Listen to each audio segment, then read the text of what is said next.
quiero llegar a una expresión y solo para sustentarla voy a tener un par de referencias adicionales.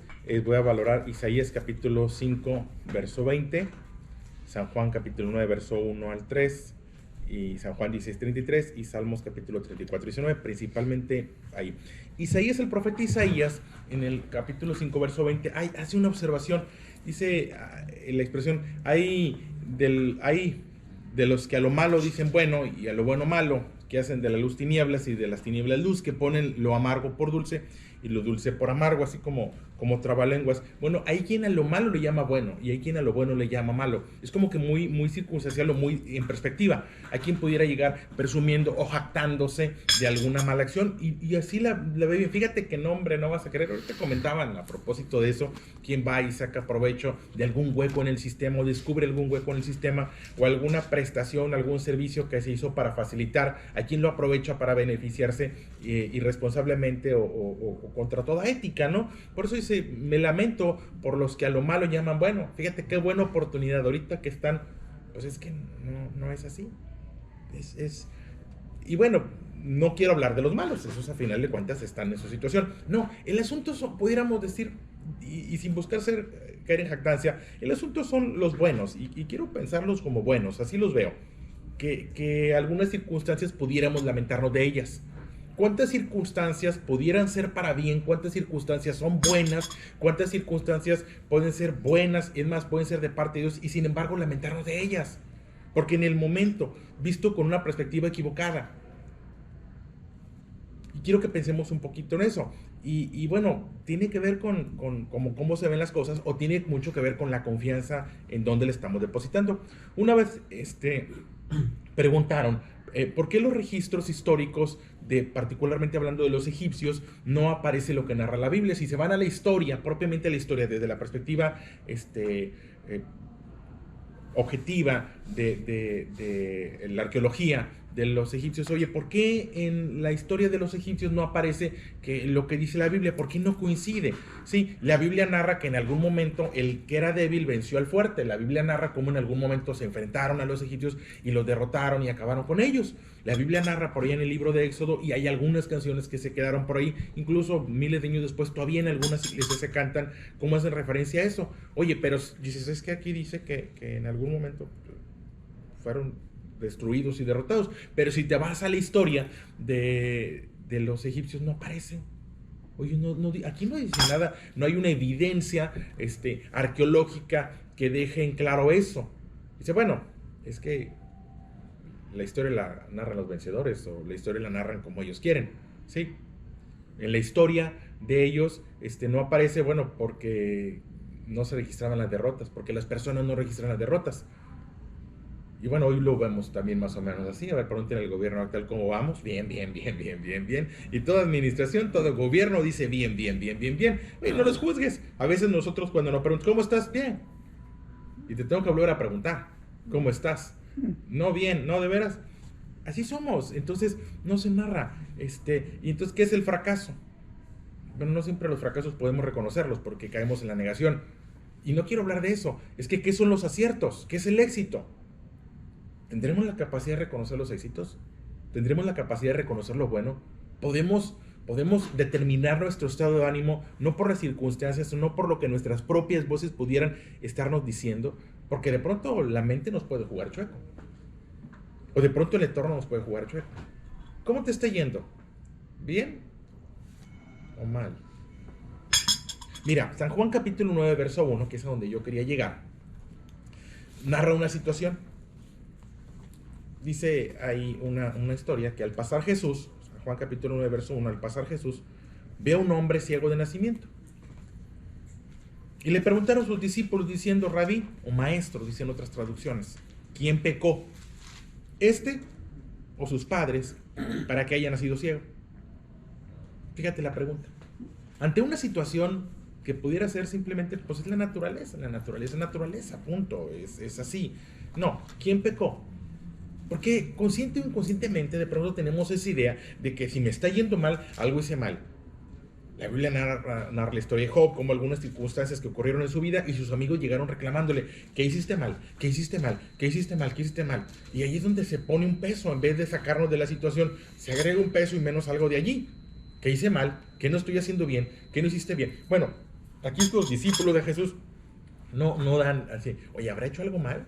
No, ni siquiera es como que tal vez, no, es a alguien hizo algo mal. O él hizo algo mal. Oye, ¿qué pudo haber hecho alguien mal para haber nacido así? Dice que fue ciego de nacimiento. O sea, simplemente el sentido común. Es sentido común. Él es un ciego de nacimiento. Así nació. Y sin embargo dicen que él pecó para nacer así. Pues ¿cómo pudo haber pecado en el vientre de su madre? ¿Qué pudo haber hecho mal en el vientre de su madre? Bueno, sin embargo, estaba ese pensamiento. Bueno, ok, si no fueron sus padres. Ese es algo que está presente. Eso es algo que está presente desde hace algunos años que vivimos en esta ciudad y que se daban algunas situaciones. Oye, fíjate que aquel hombre tuvo una situación y se lo llevan, así andará. Espérame, pues no anda mal. ¿O por qué ese pensamiento? ¿Por qué el pensamiento? Sí, sí es cierto, sí hay una línea muy delgada y en ocasiones algunas personas que se portan mal les va mal, pero a veces no, ¿eh? Hay diferentes, y yo, al fin, teólogo, me voy a la Biblia, como referencia. La Biblia en diferentes pasajes narra acerca de eso. Que hay personas que se portan mal y les va bien. Eso no es un indicador. Pero ahí está ese pensamiento. Y ese es el pensamiento al que yo quiero llegar. Ahí es donde quisiera que nos centráramos. Ese pensamiento que no estuviera presente en nuestra propia vida. Le preguntaron al Señor Jesús, oye, ¿quién pecó? ¿Quién se equivocó? ¿Quién lo hizo mal? ¿Quién lo está haciendo mal? ¿O quién lo hizo mal para que esta circunstancia se esté viviendo? Le preguntaron sus discípulos diciendo, maestro, ¿quién pecó? ¿Este o sus padres para que haya nacido ciego? ¿Cuál es la respuesta de Jesús ante esa situación? No es que pecó ni sus padres, sino para que las obras de Dios se manifiesten en él. Hay cosas que ahí están y son parte de la vida. No se trata de lo hice bien, lo hice mal, simplemente es parte de la vida. Ese pensamiento allí puede hacernos mucho daño. Hay situaciones que son parte de la vida, que son oportunidades para que el nombre de Dios sea glorificado, oportunidades para que el poder de Dios sea manifiesto. ¿Qué es manifestar? Dejar ver. Eso es manifestar. Manifestar es dejar ver, poner algo a la vista. Hay situaciones que son para que lo bueno se ponga a la vista. Y nada más. No significa que Dios las esté provocando, no significa que tú las estés provocando. Es parte de la vida. Sin embargo, vivimos, te digo, en esa situación en el cual nosotros mismos pudiéramos continuamente, ¿qué hice mal? ¿Qué hice mal? ¿Qué hice mal? ¿Qué no hice bien? ¿Qué no hice bien? Es que no has orado lo suficiente. No has ido a la iglesia lo suficiente. Es que no diste dinero. A lo mejor si hubieras dado dinero, entonces la situación estuviera así. Oye, no. Son explicaciones humanas que tienen que ver con un razonamiento humano que nos heredaron, tal vez nos heredaron, y ahí está. Y no es cierto. Esto no es un absoluto. Hay personas que obran mal y les va bien circunstancialmente. Y hay personas que lo están haciendo bien y pareciera que les va mal. Sí, yo te diría, pareciera. Por eso les preguntaba hace un momento, ¿qué es éxito? ¿Qué es fracaso?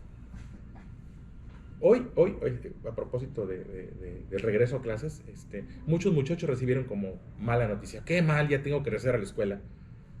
Lo vieron como algo negativo. Oye, es algo bueno, hombre, que regreses y te reincorpores y vayamos recuperando lo que se nos quitó en el camino, lo que perdimos en el camino. Ah, no, lo ven como algo mal. En este momento no tienen la capacidad de reconocer que lo bueno está ocurriendo delante de ellos. Hay un personaje en la Biblia, San Pablo, autor de más de la mitad de las cartas o libros del Nuevo Testamento, fue encarcelado. Bueno, cuando lo encarcelaron fue cuando tuvo tiempo para escribir lo que hoy nosotros tenemos como palabra de Dios. Esa circunstancia adversa, pudiéramos decir, desde nuestra perspectiva, contraria desde nuestra perspectiva, hoy encarcelaron a Pablo, qué mal. Bueno, no sabes lo que esté operando, no sabes lo que esté pasando, no sabes cuál circunstancia, pero sin embargo, ahí está. ¿Quién pecó? Y sus padres para que lo hayan encarcelado. No, ninguno. Hay cosas que suceden para que las obras de Dios se manifiesten en él. Hay circunstancias que pueden estar pasando en tu vida que pudieras lamentarte de ellas y sentirte mal por ellas. Espérame, la historia todavía no acaba, hombre, la película todavía no termina. La pelea todavía le queda tiempo, faltan algunos rounds por ahí. Esto todavía no se acaba de escribir. Pero a veces ya queremos tirar la toalla o ya nos estamos lamentando. Y vaya, si algo puede ayudarnos a mantener es no perder la fe. Si algo puede vaya, la constante en cualquier situación adversa debe ser la fe, la esperanza, la seguridad de que Dios ahí está. Bueno, pues hasta eso me arrebataron. En un momento en el que debo ser o puedo ser fortalecido, independientemente de todo, si mi padre y mi madre me dejaran con todo, el Señor va a estar a mi lado. Bueno, no, porque llega ese pensamiento. Ante la realidad llega el pensamiento que termina de tumbarme. ¿Qué estoy haciendo mal? ¿Qué hice mal? Dios no me ama, Dios no está de acuerdo conmigo, Dios está contra mí, esto es castigo de Dios. Hace tiempo les hablé acerca de la expresión de castigo, cuando entrábamos en la pregunta, ¿Dios castiga o no castiga? No sé si recuerdan. Bueno, bueno, sí. Bueno, la Biblia dice que Dios castiga, pero ¿qué es castigar? En nuestra cultura, que al final de cuentas somos cultura, comemos frijoles pintos o negros dependiendo de dónde hayamos nacido, o comemos tortilla o pan dependiendo de dónde hayamos nacido. Bueno, el concepto de castigo para los que nacimos hace algunos años tiene que ver con lastimar, con hacer daño.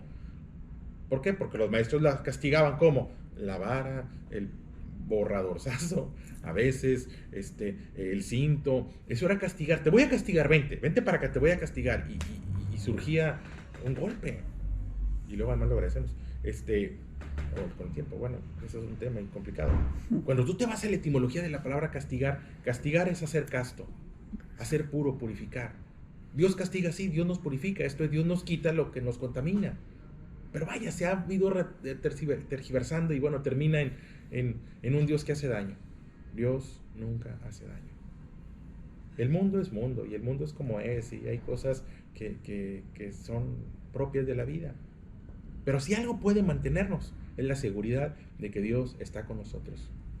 Que llora con los que lloran, que sufre con los que sufren. Es que ¿por qué no interviene?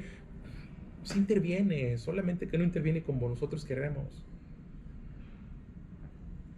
Los hijos, te decía esta semana, que quisieran que los padres intervinieran. ¿Cómo? Que no me lleve a la escuela, que me deje en casa, que no me levante. Bueno, es que esa es la intervención que tú quieres, pero la intervención que tú necesitas es levantarte temprano y llevarte y dejarte donde debes estar. Esa es la intervención que tú necesitas.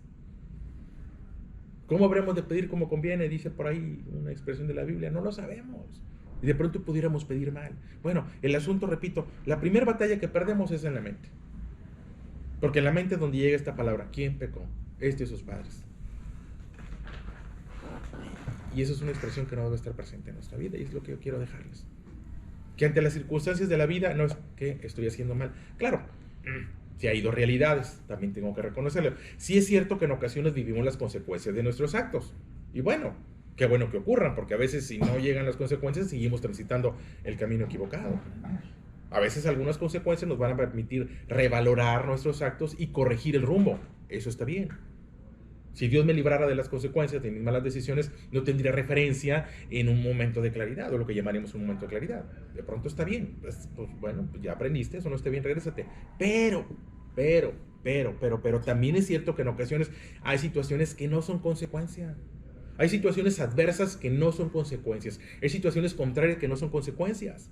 Que no tiene que ver con que tú hayas pecado, o tus padres, o tu esposa, o tus hijos, y que termines, pues de pronto hasta inquieto, o enemistado de Dios, o reclamando. ¿Sí? Hay situaciones que son para que el poder de Dios se manifieste. Si tenemos tiempo transitando este camino, si tenemos una relación con Dios, si somos, si me permites utilizar esa etiqueta, hijos de Dios, independientemente de las otras que están ahí, que tienen su razón de ser, cristiano, católico, hay diferentes formas de llamar y todas son buenas y válidas. Pero si ya tenemos tiempo y las cosas son desde nuestra perspectiva adversas, situaciones con las que no nos sentimos satisfechos en el momento, mira, no significa que hayas pecado. Si has estado en ese camino, no significa que hayas pecado. Si has estado en ese camino, no significa que porque el pecado de los padres es para los hijos. Dicen por ahí, la maldición de Dios alcanza la segunda y la tercera generación. No, Dios no dice mal de los hijos, al contrario, herencia de Dios son los hijos. Dios no maldice a los hijos. Dios no ha maldecido nuestra vida. Y eso es algo que tenemos que tener para fortaleza. Porque si a la adversidad y a la realidad le agregamos el peso de la culpa de Dios sobre nosotros, hay situaciones que ocurren para que la obra de Dios se manifieste, para que el poder de Dios se manifieste, oportunidades para que quede de manifiesto la presencia y el poder de Dios en mi vida. Y entonces, bueno, yo te llevaría a San Juan capítulo 16, verso 33. Juan capítulo 16, verso 33.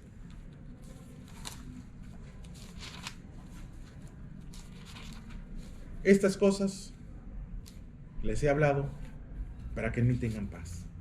Las palabras del Señor Jesús son para que tengamos paz. Aún la palabra de disciplina. La palabra de disciplina es para que yo encuentre una paz verdadera. En el mundo tendréis aflicción, pero confía, yo he vencido al mundo. Pues en el mundo va a haber aflicciones, sí las hay, y de pronto me va a inquietar ver cómo, oye, pues prospera el que no pareciera que lo está haciendo bien. Oye, pues, ni declaran, ni pagan, ni dan, ni le ponen placas, o yo qué sé, ni trae seguro, y espérame. En el mundo hay aflicciones, hay cosas que nos inquietan.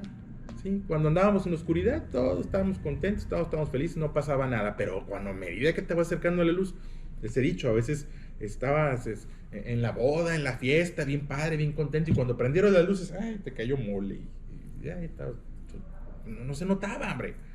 Bueno, en la claridad se notan algunas cosas. Y bueno, surge la aflicción, pero confía. ¿Cómo debemos reaccionar ante esas aflicciones? No culpándote, no culpando a los demás, sino con confianza. Sustituir ese sentimiento de culpa, ese sentimiento de quién pecó. No, espérame, no, son parte de la vida. Sustituir ese sentimiento con la confianza. Nuestra fidelidad a Dios. ¿Por qué? Porque Jesús venció el mundo. Porque si transitamos el mismo camino que Él transitó, entonces habremos de tener los mismos éxitos que tuvo Él, los mismos aciertos que tuvo Él. Confiar, yo he vencido el mundo. Vamos a vencer mientras sigue nuestro propio camino, no, pero si transitamos ese camino, vamos a vencer al mundo. El mundo tendrá esa aflicción. Entonces, y número 2, Salmos capítulo 34, verso 19, también dice una expresión. Salmos 34, 19. Dice, muchas son las aflicciones del justo. En medida que te acerques ahí a la claridad, en medida que conozcamos la justicia de Dios, pues entonces puede ocurrir eso. Muchas son las aflicciones del justo, pero de todas ellas no le librará Jehová, nos librará Yahvé, nos librará el Señor. Muchas pueden ser las aflicciones, de verdad que sí. A veces las aflicciones son resultado de pues conocer lo que no conocías antes y empezar una disciplina que no tenías antes. Bueno, pues ahora voy a hacerlo bien, y empieza ese proceso de pues algo que nunca habías hecho. Mira, la actividad más sencilla, si nunca la has llevado a cabo, puede ser complicada. Observa a un niño agarrar una cuchara y llevársela a la boca y se va a embarrar todo. ¿Qué tan sencillo es? Pues mira, tan sencillo como que si lo haces 10, 20, 30 veces se vuelve algo que dominas. La primera vez fue complicado. No sé si recuerdan, pero hubo un momento en el kinder en el que le dieron una hoja y le dijeron unas bolitas y palitos y te tienen que quedar derechos. Y hubo un momento en el que frustración, porque pues bueno, pues es la primera vez que lo haces. El decir, bueno, voy a empezar a congregarme porque es importante el congregarnos. ¿Por qué? Si Dios está en todas partes. Pues Dios está en todas partes, pero yo no.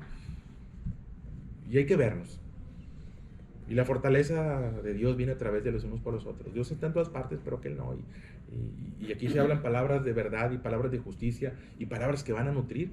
Y somos lo que escuchamos, y somos lo que comemos, también somos lo que escuchamos. De ahí la importancia de congregarnos. Porque si me quedo solo, dice una expresión, separado de mí nada puedes hacer. Si nos separamos de Dios, si nos separamos de los hijos de Dios, pues ¿qué termina? Pues tus propios pensamientos, y tus propios pensamientos, ¿qué te dicen? ¿Qué hice mal? ¿Qué no estoy haciendo bien? ¿Qué no estoy haciendo bien? Hombre, tenemos que contrarrestar esas palabras con palabras de vida eterna, palabras de esperanza, palabras de amor, palabras de cierto. ¿Qué te digo? La gente va a seguir diciendo, porque pues el que está lejos de Dios te puede seguir diciendo, ¿qué hiciste mal? Mira, los he dicho, buenas personas con buenas intenciones cometen grandes errores.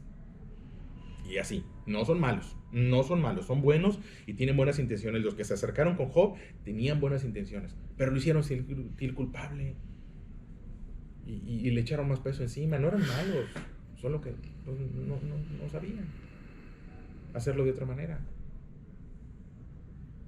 Hay que reunirse, hay que congregarse, hay que buscar la palabra de Dios de tal manera que cuando la situación adversa, como dice la palabra de Dios, en el mundo vas a tener aflicciones y en el mundo va a haber adversidades, Pero que en ese momento de aflicción, adversidad, no caigamos en la autocompasión, no caigamos en la culpa y no nos señalemos. Y si alguna posibilidad tendríamos de salir adelante es a través de la confianza puesta en Dios. Y no hay confianza, porque mis propias voces me dicen que hice mal.